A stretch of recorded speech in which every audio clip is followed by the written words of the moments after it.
Iwala ang isang foreign relations expert na nasa tamang direksyon ang mga pagkilos ni Pangulong Ferdinand R. Marcos Jr. para sa pagpapalago pa ng ugnayan ng Pilipinas sa marami pang mga bansa.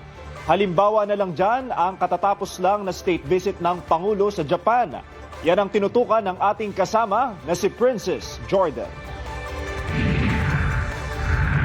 Pinuri ng dating ambassador ang naging hakbang ng Administrasyong Marcos Jr. para palakasin ang foreign relations ng bansa. Sa panayam sa 13 Mornings kay former Ambassador for the Philippines Foreign Services, Victor Garcia III, sinabi niyang nasa tamang direksyon ang Pilipinas sa pagbuo ng alyansa para sa seguridad.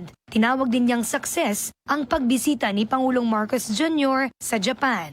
Overall, the visit was a resounding success. Sa tingin ko, my own personal opinion. Importante sa Philippines because we're trying to build alliances with other like-minded countries. Nilinaw naman ng dating opisyal na ang pagpapatatag ng depensa ng Pilipinas ay hindi para kalabanin ang China o anumang bansa. You don't want to, antagonize China. Hindi naman enemy natin China. And we're an independent country. We can do whatever we want, no? To protect our own interest.